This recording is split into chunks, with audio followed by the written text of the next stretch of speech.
Yes, nkulamusizaako nnyo mukwano gwange yonna gy'osinza obba ng'otuwuliriza kutegeeza nti okola ky'amaanyi nnyo okwekumira ku mayengo gano.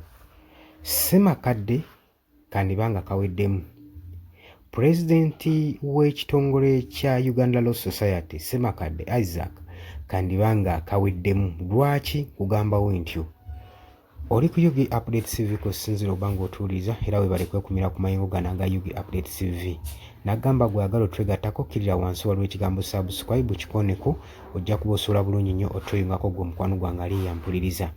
Kaakati lwaki Ssemakadde lumukeeredde? Olunaku olwaleero olwa Mande olwa bbalaza lusuubirwa okuba nga kkooti egenda kuyisa arrest warrant oba ekiwandiiko ekikwata Isaac Ssemakadde.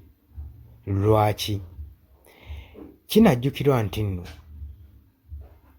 Ssemakadde waliwo abaali bamuwaabira mu kkooti ku lw'emisango egimu gye ngenda okuba nga nkuwa.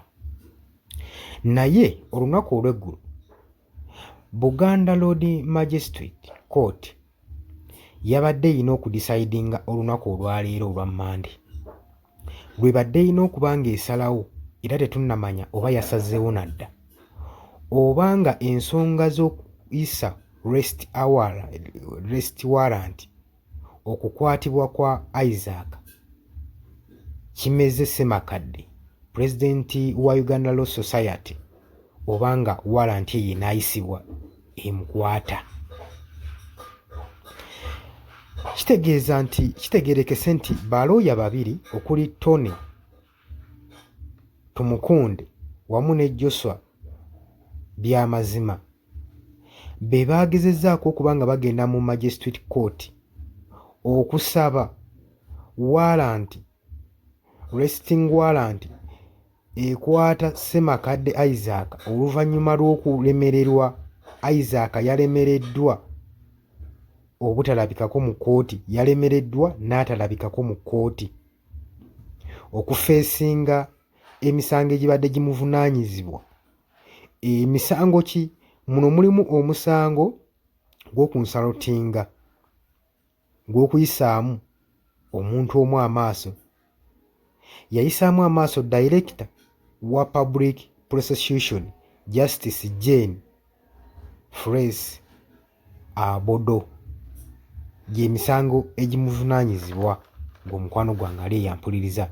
Naye kigambibwa Ssemakadde Isaac pulezidenti wa Uganda Law Society teyalabiseeko mu kkooti era wano bano balooya ne basalawo okuba nga bagenda mu kkooti basabe arrest warrant esobola okuba nga bakwata Isaac Ssemakadde bamukube mu mbuga z'amateeka g'omukwano gwange ali yampuliriza.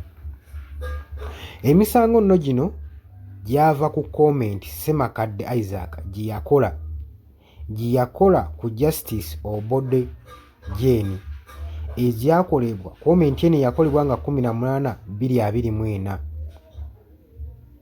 Kijjukirwa nti comment eno yamala okukolebwa yatambula nnyo ku social media n'etambuzibwa era yaviirako okuba nga private prosecution eri muganda waffe ono Isaac Ssemakadde nga December 24 okuba nga akubibwa mu kkooti. Newankubadde ebyo biriwo ebityo, balooya ba Ssemakadde Isaac pulezidenti wa Uganda Law Society bataddewo objection okugaana warrant eno bagikugidde olw'ensonga nti bo bagamba kirayanti waabwe bw'oba ng'okitunuddemu yabadde mwali mu kkooti. Okusinziira nti nno bo badde bamukiikiridde, okukiika kwabwe nga bwe balooya be kitegeeza nti naye waali. Kati tekinnategeerekeka oba Chief Magistrate Ronald Kayizi owa kkooti eno oba olunaku olwaleero agenda salawo ayise warrant eno okukwata Ssemakadde Isaac pulezidenti wa Uganda Law Society.